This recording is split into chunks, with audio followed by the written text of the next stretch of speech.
जय हिंद छात्रों, क्या हाल है बेटा। आज हम पढ़ने वाले हैं जो आपका 10th क्लास का मैथ है ना, उसमें जो 9 चैप्टर है आपका, ठीक है।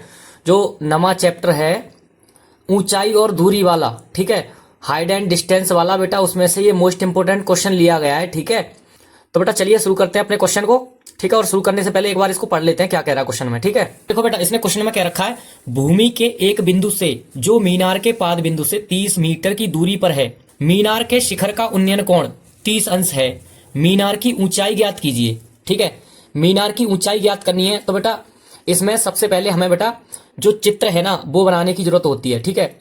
इसमें अगर बेटा अपना चित्र बन गया ना तो समझ लो क्वेश्चन हल हो गया, ठीक है। तो चलिए चित्र बनाते हैं और क्वेश्चन को पढ़ते जाते हैं। तो बेटा ये सबसे पहले कह रहा है कि भूमि के एक बिंदु से, मान लो हमारा बेटा भूमि का एक बिंदु है, ठीक है। तो बिंदु बेटा हम मान ले रहे हैं यहाँ पे, ये हो गया अपना एक भूमि का बिंदु, ठीक है, यहां से, ठीक है। भूमि के एक बिंदु से जो मीनार के पाद बिंदु से, ठीक है।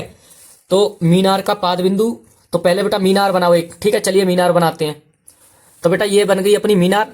और ये क्या कह रहा है, ये कह रहा है कि मीनार के पाद बिंदु से 30 मीटर की दूरी पर, ठीक है। तो मीनार के पाद बिंदु ये है, इससे 30 मीटर दूर, या तो इधर चल लो बेटा या इधर चल लो, कहीं भी चल लो, हम इधर चल रहे हैं, ठीक है। तो कितने कह रहा है बेटा, ये 30 मीटर की दूर तक कह रहा है। तो 30 मीटर मान लेते हैं हम, ठीक है। मान के चलते हैं, यहां पे आ रहा है अपना कितना, 30 मीटर, ठीक है। तो बेटा यहां तक हो गया अपना 30 मीटर की दूरी पर, ठीक है। मीनार के शिखर का उन्नयन कोण, ठीक है। जो मीनार का शिखर कौन सा बेटा, ये शिखर होगा, ठीक है। ये पाद बिंदु होगा मीनार का और ये शिखर बिंदु होगा, ठीक है। तो जो शिखर है ना, शिखर पर ये कह रहा है बेटा शिखर का उन्नयन कोण 30 अंश है, ठीक है। जो शिखर का उन्नयन कोण यहां से और यहां तक जो कोण बनेगा ना बेटा वो 30 अंश का बनेगा, ठीक है। तो चलिए इसे बना लेते हैं बेटा। तो बेटा ये कितना बता रहा था, 30 अंश बता रहा था, ठीक है। तो यहां पे हम 30 अंश कोण बना लेते हैं, ठीक है। तो ये 30 अंश का कोण हो गया, ठीक है। और देखो इसमें क्या क्या कह रहा है। तो बेटा ये आगे कह रहा है कि मीनार की ऊंचाई ज्ञात कीजिए। और मीनार कौन सी बेटा, हमारी यही तो है मीनार, ठीक है। इसकी यानी यहां से लेके और यहां तक क्या करना, हमें ऊंचाई ज्ञात करनी है, ठीक है। और इसकी लंबाई दे रखी थी बेटा, कितनी दे रखी थी, देखो यहां से और यहां तक कितना बोला था इसने, ये कह रहा था पाद बिंदु से 30 मीटर दूरी पर है। तो यहां से यहां तक कितना हो गया बेटा, 30 मीटर हो जाएगा ये, ठीक है। क्योंकि इसने दे रखा है क्वेश्चन में 30 मीटर, ठीक है। और ये क्या पूछ रहा है, मीनार की ऊंचाई पूछ रहा है ये, ठीक है। तो मीनार की ऊंचाई हम निकालेंगे। इससे पहले ये मान लेते हैं बेटा, ये ए हो गया, ये बी हो गया और यहां पे ये सी हो गया, ठीक है। यहां तक क्लियर। अब देखो देखो बेटा यहां पे ना हम कुछ मान लेते हैं, हम यहां पे मान लेते हैं, माना कि मीनार की ऊंचाई बराबर h, ठीक है। यहां पे हमने मीनार की ऊंचाई मान ली h, ठीक है। तो चलिए अब आगे यही बात हम लिख देते हैं बेटा क्वेश्चन में, यहां पे हल करने से पहले यहां पे लिख देते हैं। तो बेटा यहां पे हमने लिख दिया है कि माना कि मीनार की ऊंचाई बराबर h मीटर, ठीक है। h मीटर है बेटा ये, ठीक है। तो आगे तो देखो बेटा चित्र अब बन गया है, ठीक है। हमने चित्र बना लिया है और यहाँ पे ना जो चित्र में हमने बनाया है वो एक बेटा समकोण त्रिभुज है, ठीक है। और समकोण त्रिभुज में क्या क्या होता है बेटा, ये आधार होता है और ये लंब होता है और ये कर्ण होता है, ठीक है। तो हमारे पास इसमें क्या होता है, इस तरह के चित्र में बेटा एक चीज हमें दे रखी होती है और एक चीज हमें निकालनी होती है, ठीक है। और एक थीटा का मान दे रखा होता है बेटा, ठीक है। तो इसी तरह से जब ये एक चीज हमें दे रखी है और एक निकालनी है तो इसमें ना बेटा, ठीक है। तो बेटा इस चित्र में हम देखेंगे कि जो आधार और जो लंब होता है ना, ठीक है, वो किस अनुपात में होता है, ठीक है। तो ये रहे बेटा हमारे पास, ये बेटा अनुपात है। देखो यहाँ पे ना आधार और लंब होना चाहिए बेटा। तो आधार और लंब किसके पास होते हैं बेटा, आधार और लंब टेन और कोट के पास होते हैं, ठीक है। तो हम इनमें से ना या तो टेन से निकाल सकते हैं या कोट से, किसी एक से भी निकाल लो, ठीक है। तो हम यहाँ इतना मत्थाखोरी क्यों करें, यहाँ पे ना बेटा टेन से ही निकाल लेंगे हम, ठीक है।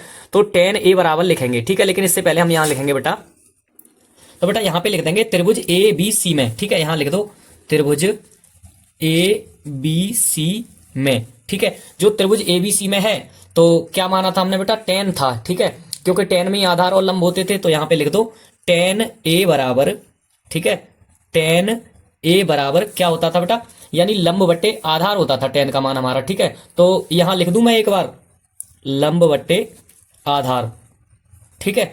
लंब बट्टे आधार हो गया। और टेन ए की जगह पे बेटा क्या लगाएंगे, टेन 30 लगाएंगे, ठीक है। यहां पे लगा दो, यानी टेन 30 बराबर लंब का मान कितना बेटा, h है हमारे पास, तो यहाँ पे h लिख दो। और आधार कितना बेटा, आधार 30 मीटर है, तो यहाँ पे 30 लिख दो, ठीक है। तो बेटा यहाँ पे ना ये टेन 30 आया है, ठीक है। तो टेन 30 का बेटा यहाँ मान निकालेंगे हम। टेन 30 का मान कितना होता है, इसमें से निकाल लो।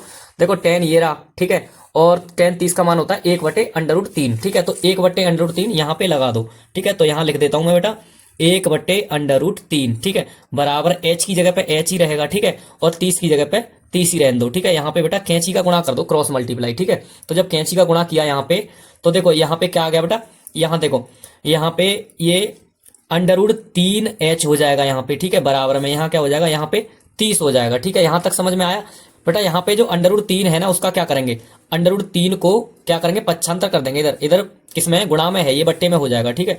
तो यहाँ पे लिखो यानी √3, ठीक है। एक बार लिख लेते हैं बेटा, h बराबर 30 है यहाँ पे, ठीक है।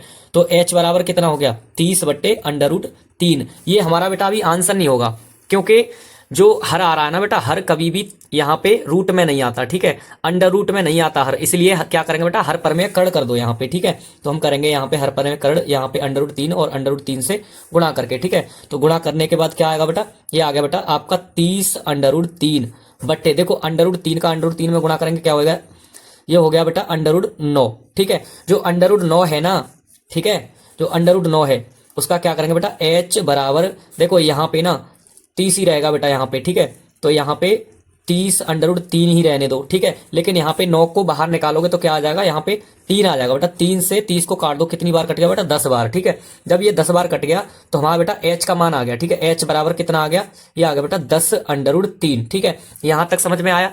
अब देखो यही बेटा अपना क्या हो जाएगा, आंसर हो जाएगा, ठीक है। क्योंकि हमें मीनार की ऊंचाई क्या मानी थी हमने बेटा, h मानी थी, और h का मान हमने निकाल दिया यहाँ पे। तो ये क्या हो जाएगा, अपना आंसर हो जाएगा, ठीक है।